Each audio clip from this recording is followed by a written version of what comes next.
Dr. Paul Modrich, congratulations on your Nobel Prize in Chemistry. I know Raton here is quite happy and quite pleased and proud of you. The path to this Nobel Prize was long. It took quite a while to get to it. And you grew up in a small community. It's an ethnically diverse community of Raton. You grew up in a time when Raton was in its heyday, so to speak. And your dad said that you needed to look more into this DNA stuff. That's true. And because of that, you went on to the research. But what other things from Raton influenced you to finally take that path? Well, I became interested in science here in Raton. I wasn't quite sure what I wanted to do, but I knew I wanted to be a scientist, and so that interest began here. Okay. As growing up in a small town, of course, we don't have some of the amenities that the larger towns did. And back in the time that you were growing up, there wasn't a lot of TV around either that you could watch. What kind of things did you guys do as kids? I'm sorry. Do as kids that fostered some of your interest in science? Well, I think, I think that's a very important question. As you mentioned, we did not have TV, so that meant we also had a great deal of freedom, and so we had to learn to entertain ourselves. And my personal view is that play for young people is essentially analogous to creativity in adults. That's when children exercise their imagination. And we had a lot of opportunity to do that here. We had a lot of open space to do that here as well. Yes, you did. We did. What kind of other, were there any other people or other things that influenced you to go ahead and take this path toward research? It's really hard to put your finger on things that prompted. I would say that the teachers and the community here was very encouraging. It was I found it to be an extremely positive environment generally. There was not, with one exception, which I won't mention, there was not, attitude, you're from a small town, you're going to be restricted in what you want to do with your life. I didn't feel that at all.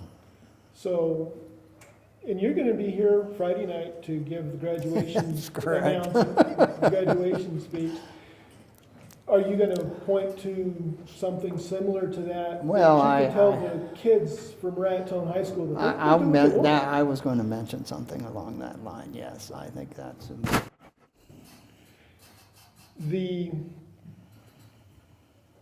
research that you have done has been going on for many years. How many years has it been going on for? Since around 1979, 80. So, and of course, DNA research has really taken off in the last 10 to 15 years. A lot longer than that. 60 Minutes did a show this last Sunday on a polio virus that attacked brain cancer. Is some of the research that you guys are looking at doing even more so now going to kind of look at how engineered viruses can work to attack cancer? Well, so that work that you referred to was done at Duke, where I am. So I'm not a person that does what's called translational work. We don't develop therapies. My interests have always been to understand how living cells work.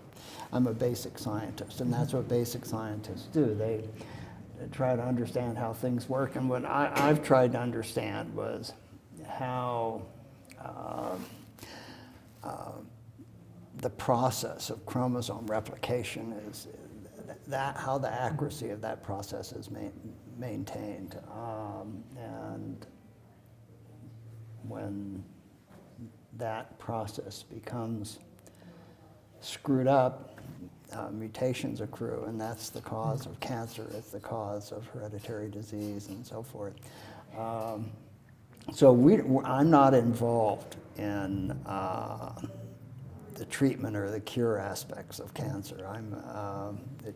We found out after the fact that, and my lab was one of the labs to show this, that inactivation of the pathway, the system we work on corrects errors that occur during chromosome replication. And one of the things we learned is that when that pathway is inactivated, it's the cause of the most common form of hereditary cancer. But it's a cause issue, it's not a treatment issue.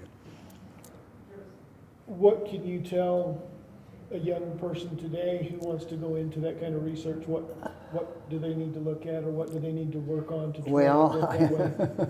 You need a good education. You need how should I put this? So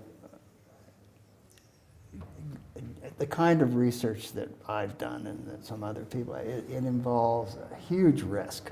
You don't know what's going to happen when you do this. You don't know whether you're going to be successful or not. You have to have you have to have the courage to do something like that, to pursue that with an uncertain future. Knowing that it could lead you in any one direction. Or multiple nowhere. directions or Yeah, it nowhere. could lead you somewhere interesting, or it could lead you nowhere. The community of Raton, once again, has been very proud of the work that you have done. You've noticed the signs around Yeah. town that welcomes you home. Of course, many of your classmates are responsible for some of that. I know that. And I guess basically it's welcome home to somebody special for them. And I feel welcome here. It's one of the reasons that my wife and I enjoy coming here so much. We have friends here. We feel welcome here. It's kind of like coming back home, right? It is. I've always regarded Raton as my home. And it's what is it that you seem to like the most about Raton? It's hard to put your finger on. I feel comfortable here. I'm happy here. I'm happiest here, I think, of anywhere. Okay, very good. Thank you.